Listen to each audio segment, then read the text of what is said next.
તો મિત્રો આજે આવી ગયા છે આપણે હનુમાન દાદાના દર્શન કરવા. તો આપણે ચલો દર્શન કરીએ. આ સંત ભુવનનું મકાન છે, જે કે ઘર કહેવાય અથવા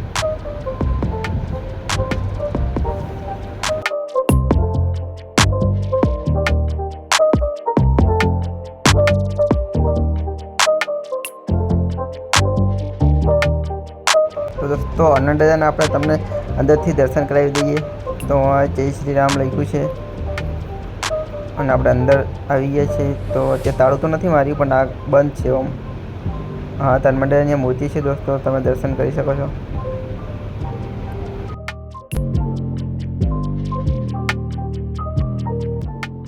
તો મિત્રો આ છે હનુમાન ચાલીસા.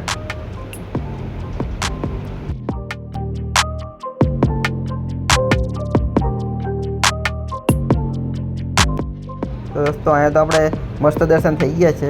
હવે આપણે જઈશું માણક પર. ત્યાં પણ હનુમાન દાદાનું બીજું મંદિર છે, તો ત્યાં પણ દર્શન કરવા જઈશું.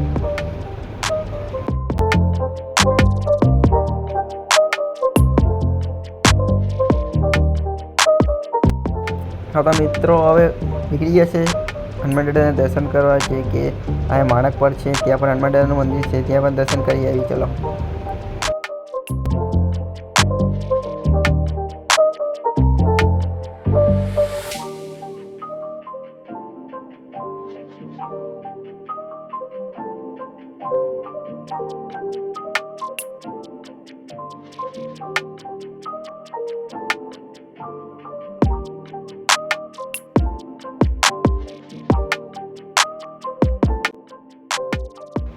તો મિત્રો ફાઇનલી આપણે પહોંચી ગયા છે માણક પર હનુમાન દાદાના મંદિરે.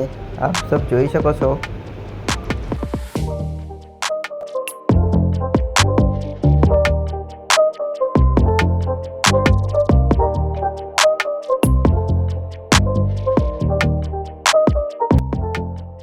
હા તો મિત્રો આપણે હવે ગેટની અંદર જઈશું અને આપણે દર્શન કરશું.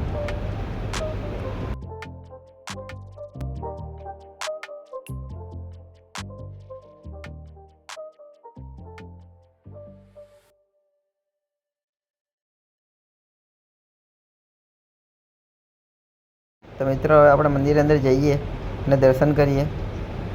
હા તો મેં દરવાજો ખોલી લીધો અને હવે અંદરથી દર્શન કરાવશું આપણે. તો આ દોસ્તો આ મૂર્તિ છે હનુમાન દાદાની.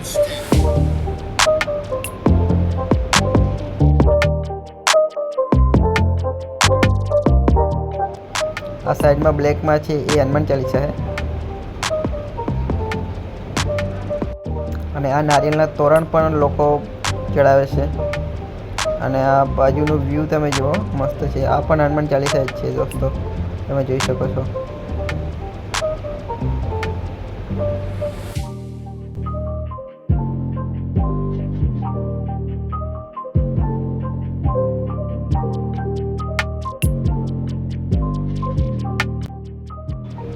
તો અમને બીજું એવું નાનકડું પણ મંદિર મળી ગયું છે, ગંગા મૈયાનું, જો કે સમાધિ લીધેલી છે અહીં દોસ્તો.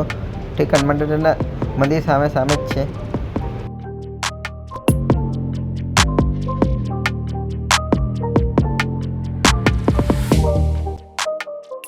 અને એક પાસમાં એક બીજું પણ નાનું એવું મંદિર છે, તમે જોઈ શકો છો.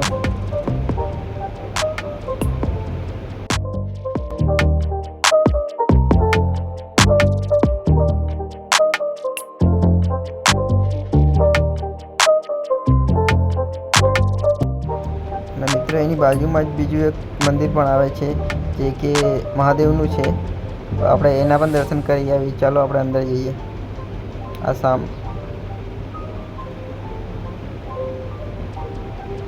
આપણે ગેટ અંદર ખોલી લીધો.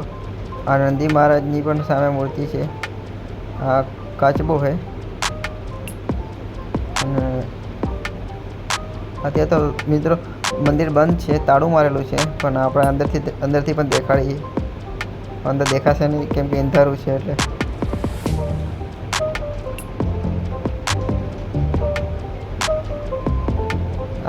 એના બાજુમાં હનુમાન દાદાની એક મૂર્તિ પણ રાખી છે અને એના બીજા બાજુમાં ગણેશ ભગવાનની છે.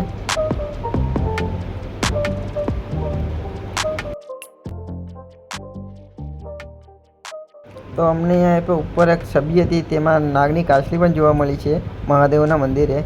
તો મિત્રો, તમને આ બ્લોગ કેવો લાગ્યો કમેન્ટમાં જરા બતાવજો, અને સબસ્ક્રાઈબ કરજો, અને લાઈક કરજો, અને શેર કરજો. મળશે બીજા બ્લોગમાં.